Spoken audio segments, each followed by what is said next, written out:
BPM Friend, para começar o ano com chave de ouro, discutindo o futuro, as novidades, as tendências da área de BPM. Eu trouxe especialmente para você uma das mentes mais brilhantes do BPM no mundo.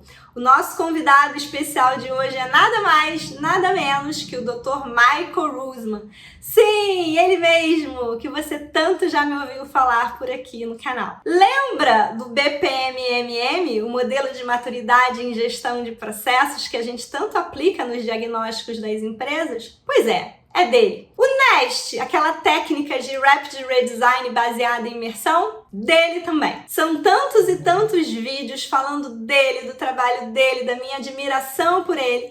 E hoje vocês vão ter a chance de ouvir o próprio Michael Rusman ao vivo e a cores, diretamente de Brisbane, na Austrália. Depois de assistir a apresentação dele na BPM Conference de 2024 em Cracóvia, na Polônia, eu fiquei tão impactada, eu achei aquele conteúdo tão relevante que eu voltei cismada de que a gente precisava dar um jeito de trazer essas ideias para compartilhar com os nossos BPM Friends aqui do Brasil. Então, na volta do evento, eu entrei em contato com o Michael e ele prontamente, muito gentilmente, concordou em fazer essa apresentação exclusiva aqui pra gente.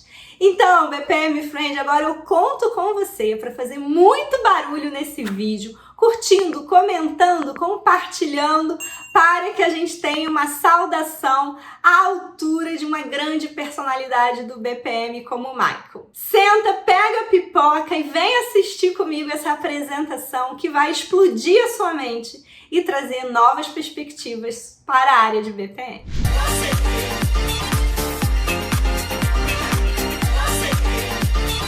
BPM friends, welcome to Deca's YouTube channel, the biggest BPM channel in Brazil. My name is Andrea Magalhães and I'm the host. Today, I will be honored to receive Dr. Michael Rusman, Director of the Center for Future Enterprise and a Professor for Innovation Systems at the Business School in Queensland University of Technology, Brisbane, Australia. Hi, Michael. I would like to thank you for accepting the invitation and participating in this video. It's a pleasure to have you here. Thanks for joining me. The pleasure is completely mine. I've been a few times to your beautiful country. I love your great work and how you distribute valuable knowledge around process management in your country. So it's absolutely my honor and pleasure to join you here. So let me introduce Dr. Michael Rusman.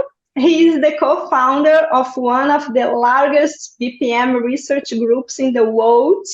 He is globally recognized for his work in process management and innovation systems. Our Brazilian community knows Dr. Rusman's work very well since he created the BPM maturity model that we apply in many Brazilian companies. In addition, he also developed the Rapid Redesign methodology NEST. Both of them, we have videos about it here on our channel, explain it. So Michael is the author and editor of 11 books, including the BPM Handbook, also available in Portuguese. He has published over 400 papers.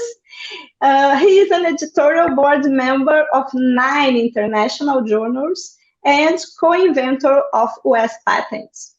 Dr. Rusman has presented his work at all major global BPM conferences and delivered keynotes in more than 30 countries, including 5 visits to Brazil. He has been the overall program chair for the most prestigious international conference on BPM this year in Krakow, Poland, where we met for the last time. I remember the first time that I met Professor Rusman in 2007 during the BPM conference in Brisbane. In Krakow, I had the opportunity to attend Professor Rusman's presentation titled BPM 2025, New Ways and New Values. And it was so interesting. Therefore, I invited him to this conversation today because I believe this topic will be exciting for our Brazilian community. Michael, thank you very much. Thank you so much for that very comprehensive and kind introduction. Andrea, it's interesting that you talk about how long it is ago that we met, that process management, of course, has remained a very hot topic. But rather than looking back, my belief is very much we can only shape the future. We continuously need to look forward. And while it's often tempting to see what we learned from the past, what has happened in the past, what tools have been developed in the past, the future will be quite distinct and quite different to what we witness today. So our work in the Center for Future Enterprise is very much dedicated to prepare leaders, organizations, to capitalize on tomorrow's processes. And then that's what I would love to talk about as well today. But again, thank you so much, Andrea, for that very kind introduction and opportunity. We hit out nails. But what we witness right now, the hammers that we have get very sophisticated. We talk about artificial intelligence and our new tools that we have. And second, it's not just the old nail, making processes faster or cheaper, address quality problems. There are entire new challenges we face. And that's what I mean with new ways, new tools, but also new values. And maybe our first discussion item is around what are those new values that are emerging. We work with a number of companies and they tell us our processes are now digital, they're real-time, they're mobile. But all of a sudden, it's not longer the friction-free productive process. As you can see emerging, there are entire new challenges that these organizations have to deal with. So on the one side, they're very much related to the notion of increased transparency, increased uptake of AI, and the question, what makes an explainable process? How do organizations explain what they've done when AI makes it very difficult for themselves? How do we increase the level of transparency as a trust builder? How do we find ways to be more inclusive, allow different parts of our population to take part of our processes? That leads to questions like contestability. Am I able to find someone who's accountable for this process and escalate my inquiry around how I've been treated? We have got sustainability, the notion of green BPM, of course, emerging. And what you see a lot with startups, the notion of scalability. And finally, what I call the proactive process, work we do with the government, where processes start before the customer even inquires it, where I can see what's good for you because of access to data, to locations that I might have and that you shared. And the process is no longer initiated by the customer, but by the organization. Now, many of these attributes you don't find in our textbook that captures BPM. You don't find in typical tools and workshops where we explain BPM. But I like to highlight, it's not just all about AI and the tools we have. We all of a sudden need to find entire new nails and solutions. And so I believe very much this is a huge challenge, but also a tremendous opportunity. And those organizations who are able to address these before anybody else have a new competitive advantage. They can compete on explainability. They can compete on responsibility. And this ability to unlock new competitive advantage because you deal with these other new challenges will be fascinating, but also a complete new requirement for the process analysts of the future. And maybe, Andrea, if you want, I'm happy to entertain a bit of a conversation before we move on. But I really want to set the scene that what we see right now is the rise of new requirements that process analysts and BPM professionals have to deal with. Michael, I'm suspicious about sustainable BPM since I organized the Sustainable BPM workshop in the BPM conference during 2 years. So yeah, I really believe in green BPM and so. But this year at the BPM conference, many works discussed inclusive and ethical BPM. How do you see these values arriving at BPM? Do you see it in practice already or not? Yes. So if it takes sustainability, and that's why we mentioned this a couple of times here, sustainability really means customers in the future might pay more for a process if there's evidence that this is a carbon-friendly process. Brisbane Airport says they want to be net zero by 2025. So all of a sudden, it's not the time that I take to execute a process. It's the time I take to make a process carbon neutral. So we can see that being good in some of these attributes might compensate other challenges I have with the process. So no longer the organization will win that is the fastest and the cheapest. it might be the organization that is most transparent, most inclusive, most explainable, or most sustainable. And that will mean there's an entirely new chance for organizations who didn't excel in typical process design challenges to push themselves much more into the sunlight because of these new requirements. And you're right. I mean, green BPM or sustainable BPM is a topic discussed since a long time. It's just we have now more regulations. It's no longer, I might be interested. In many countries, you have to provide sustainable processes. It's no longer an option. It becomes an opportunity, and that increases the demands to build capabilities in these domains. Now, Andrea, if you want, I'm happy to move on. And I want to talk about what we call the sort of the three new values or waves or what's happening in an organization. And it seems like everybody talks about digital transformation. Everybody talks about how I'm using the latest digital technologies to improve my process. Now, we have done this in the world of process management for maybe 100 years. Whatever tools and solutions we had, we used them. We looked at the problems we have in our process, and then we used tools like Lean or Six Sigma to derive at what we call process excellence. And these are processes that are streamlined, friction-free. We call them straight-through processing. There's no variation. There are hardly any quality issues. And there are now unintended variations or bottlenecks. I call this the race to zero. And that's, textbook BPM, but ultimately we arrive at an environment where these processes are comparable. I probably can take my mobile phone and open a bank account at most banks in the world. I can probably, in most countries in the world, lodge a claim completely digital with an insurance company. Now what we see is, if we all keep on working like this, we take out unintended consequences out of our process, but we arrive at a very predictable process. Now, companies have triggered a second wave. After looking into their own challenges, they were engaging customers or employees.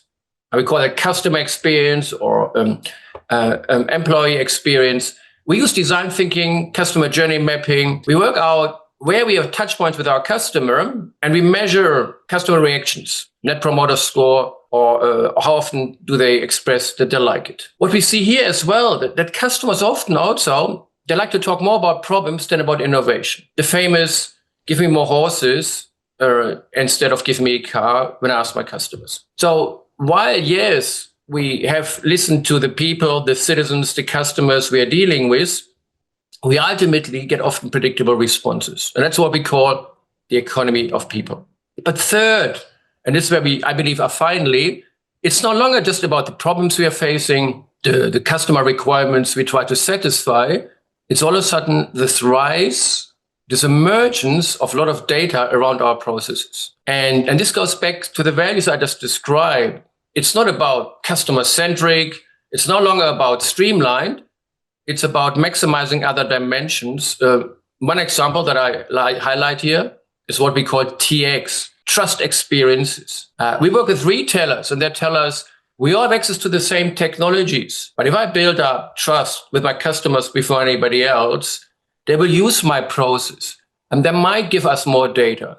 They might be willing to use more sophisticated payment solutions. My colleague, Marek Kovakiewicz, talks about digital minions. He says these little algorithms are like digital minions where you give them an order, they do as they're told, but if you don't pay attention, they're out of control. And this is where we are right now in the economy of algorithms, where it's no longer just about productivity, but also about generativity and what could I do. I might just give you one example for what I believe will happen in this new world. And this is what I call that shift from transactions, starting point, an activity, an endpoint, and how we tend to think about processes, to what we call now conversations. So if anyone is familiar with enterprise systems, here's a screenshot from a system called SAP. In these systems, we very much think about conditions and activities. There's something that triggers the process that leads to a task. In SAP, we talk about transaction codes, and it's often not easy. I need to understand these systems. I can spend months to become an SAP expert. In these systems, I, as a user, have to understand how the system thinks. And now, for the very first time, this paradigm that humans have to learn to think like a machine is changing. What happens right now, machine learning, means machines are able to think like humans. Someone, former AI director of Tesla, called this shift, the hottest new programming language is English, meaning you don't have to be an expert anymore on programming. In the world of what we call low or no code, you just use your words and describe the sort of, in our case, processes you would love to have. Means you can have a casual conversation with processes. And that's what you see now emerging in process management solutions from all the large vendors, SAP included. No longer you specify transaction code, but you might say, which supplier that we're dealing with is impacted by, let's say, a hurricane in Florida and won't be able to deliver. And then you can get an analysis.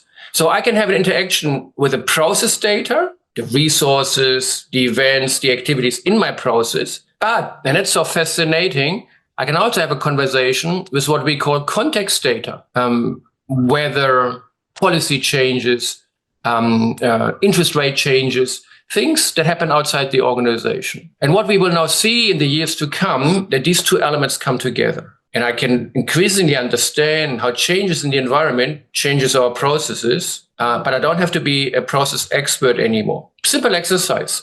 We work with the Brisbane City Council. They have a lot of mobile staff, people who are in the city doing all kinds of activities.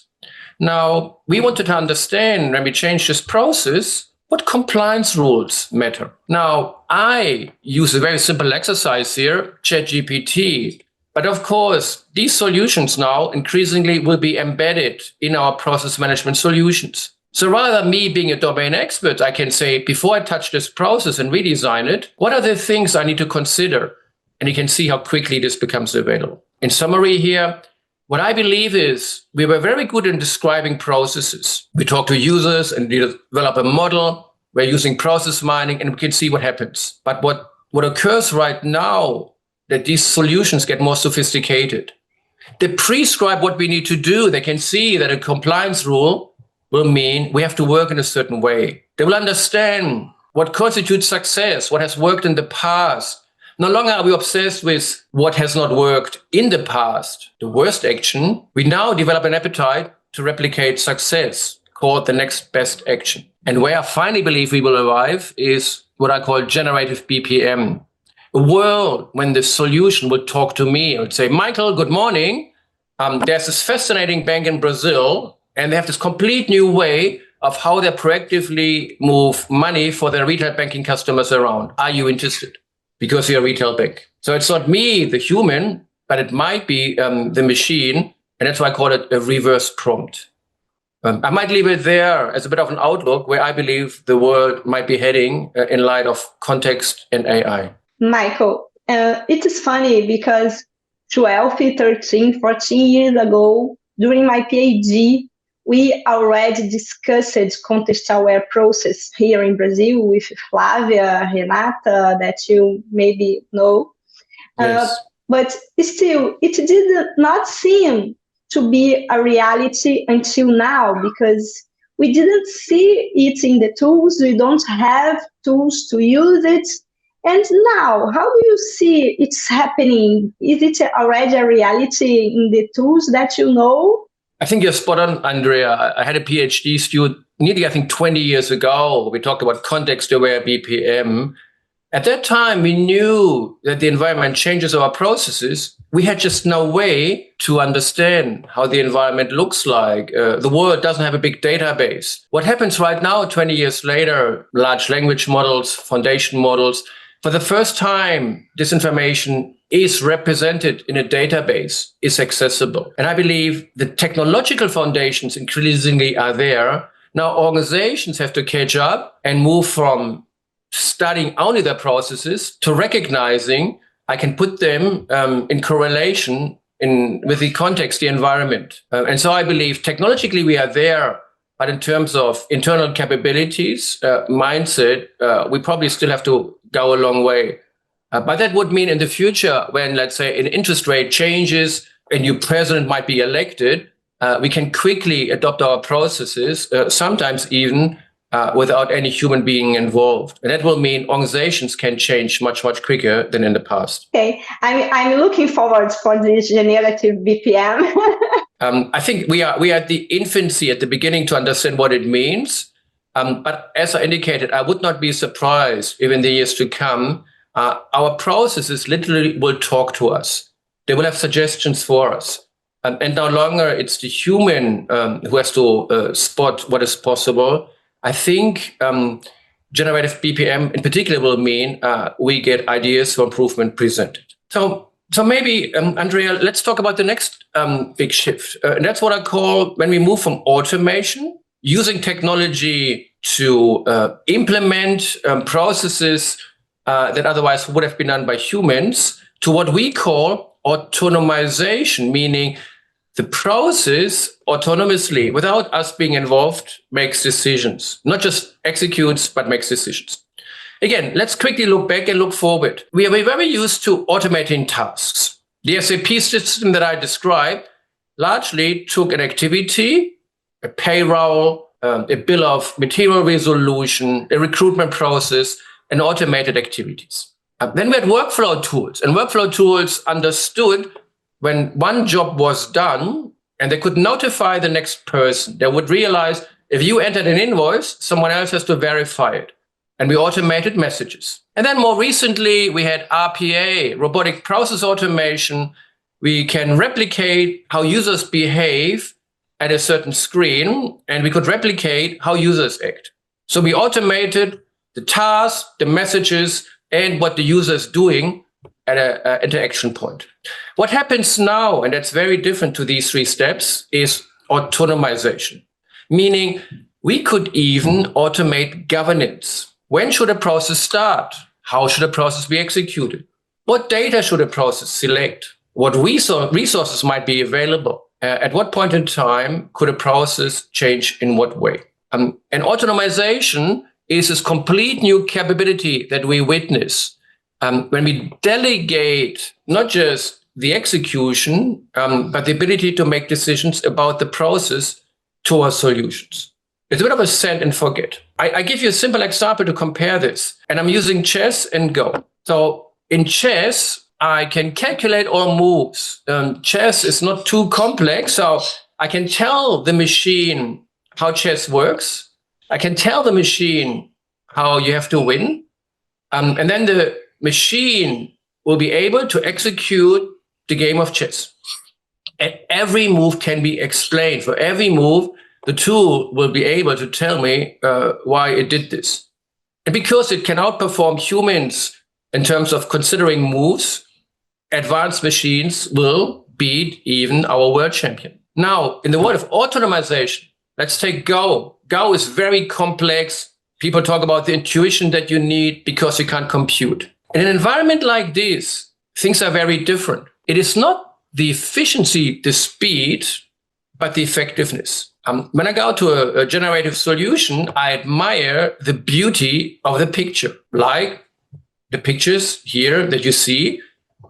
It's not the speed, it's the artistic elegance. I only tell the tool what I want. I want a robot play Go, but I don't tell the tool anymore what I do. We don't hand over a process model anymore. We just highlight, that's what I want to achieve. And I admire the decisions you take. And it's probably the case that the tool cannot explain why it behaved that way. And we call it explainability by design. Now, this is a complete new world. No longer do humans prescribe 5, 6, 7 steps, hand them over to a solution. But now we hand over entire tasks. Large consulting companies will say, find the 3 most compelling cases in the global insurance market where we're dealing with real-time insurance solutions. And then the tool will compare thousands of cases in the past and extract the most compelling cases. And that will mean a massive shift in the world of processes because we are so used to telling the tool steps. Now we hand over goals. And I believe we're at the tipping point to see the rise of process autonomization. Michael, you were presenting, and I was thinking about our reality here in Brazil, and mainly most of the companies are in the first steps of process automation. We are using RPA. Some companies are starting to try AI and so, but when you talk about autonomization, it's another stage, it's another game. So do you think, is it possible to skip some steps and go straight ahead to autonomization? So when we talked about values, I said, you don't have to be the best BPM company, but you can be very good on, let's say, explainability or sustainability. I also believe you don't have to be very good on process automation as a foundation to be very good on autonomization. What you need for autonomization is data, high quality data. Let's say I can be a consulting company, and if I was able to capture cases in the past and make them available, that search process I just mentioned could be autonomized. But I might never had a culture of rigorous process management. You could even argue, in the world of autonomization, I don't want that you tell the tool, these are the 5 steps. I'm not going to ChatGPT and say, hey, in the past, I've done these 5 steps. Please repeat them. It might be even sometimes counterproductive that we're so used as humans to act out a certain process when now machines might act out in a very different way. So similar to my first item, I believe we will see organizations being very good on autonomization who might not have been good on automation, which is a tremendous opportunity for organizations who join the wave of process management right now, when the capabilities that we have are very different to 5, 10, or 20 years ago. Andrea, let me come to the third and final conversational item, and that's what I call from simplification to sophistication, and maybe the one I'm most excited about. As I highlighted, we are so used to simplifying a process. Companies have entire transformation projects where the goal is to make processes easier and standardized. And I fear that would mean you underutilize what's possible. And I see the rise of what I call process sophistication. All of a sudden, we don't admire a process because it's standardized, it is digital, meaning it's free of paper, and now obvious bottlenecks. We might admire a process because it is elegant, it is very personalized, it's very visual, it's enjoyable to deal with. We move from a world where we give customers convenience to a world where we give customers experiences. It's much more about the design than the analysis. And I'll just give you maybe 3 examples that we're working with. The first one is, imagine a typical retailer. I've got a lot of data.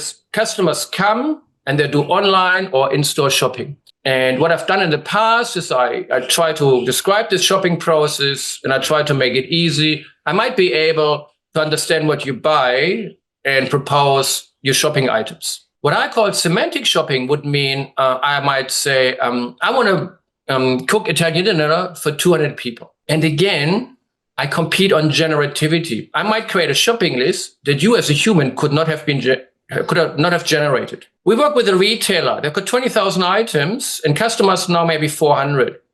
The idea is, in the new shopping process, I shop for you. You give me $200 and half of the $100 is spent on items that I think you might enjoy, but that you never purchased in the past. The process shops for you. Second example, we have a bank, a small, medium-sized bank, not a large one. And they said, we know some of our customers for 30 years, but at some point they're losing their literacy. They might not be able to read the mobile phone anymore. They like to continue banking, but they can't do it with the tools we offer. Could we bank for our customers? Could I use machine learning? Could I use what I know about you and continue banking like you do? Because I know the transactions, the rental payments, the gifts, the donations you tend to do. And the last one, in our field, higher education, we used to have an educational process tailored to the masses for everyone. What is called precision education means that in that process of teaching, at some point, an algorithm will find a solution tailored to you. I might talk about a bank in Australia, but for you, Andrea, I want to have a case capturing a bank in Sao Paulo or Fortaleza or wherever. And so I can tailor and substitute the case for you and personalize it and make it available in Portuguese if you desire. So we see this world of hyper-personalized processes. And in this world, and that was my starting line, what we do is we do not just compete on productivity, we compete on generativity. The biggest telecommunication company here in Australia called Telstra, they're using AI to summarize everything we know about a customer when a customer calls us. So when I pick up the phone, I get a one-sentence summary highlighting what I need to know about my customer, including the way they felt last time.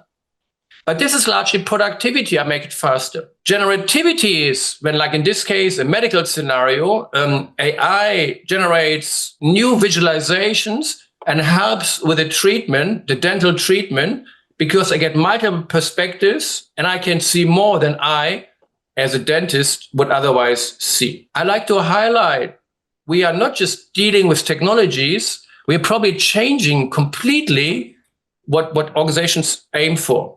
And no longer is it mass-produced cost efficiency. Very, very quickly, it will be embedded generativity, personalized experiences. No longer it is fast, but people will admire processes that give them the great experiences. And again, I believe some organizations, by their culture and what they were good in, are focused on cost cutting. We will see entire new organizations that now create processes that feel elegant. And you might say, this was a beautiful process. And this will change the way we deal with processes quite dramatically.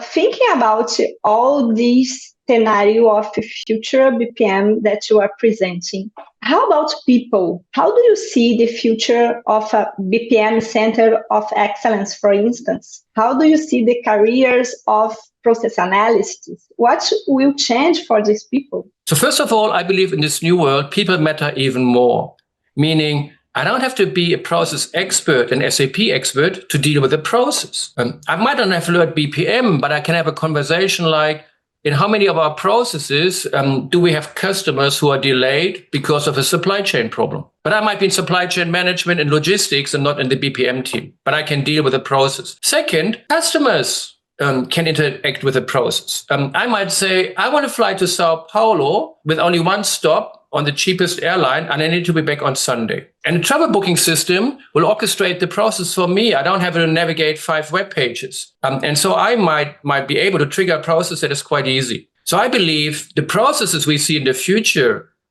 will be even more human-centric, even easier to deal with as a designer, as a consumer. For the Center of Excellence, I guess that also means we need new capabilities. We need more than just analysts who can deal with a problem and are very good on lean management. We need designers. If I give you an empty piece of paper, how can you create a beautiful insurance process? It's a very different challenge to say, can you please make our claims handling process one day faster? And second, if it's conversational BPM, that means you need to be good with words, not just good with data. And over the last 10 years, we talked about data science, the role of data. If we have conversational BPM, I need people who are eloquent, people who are good with words.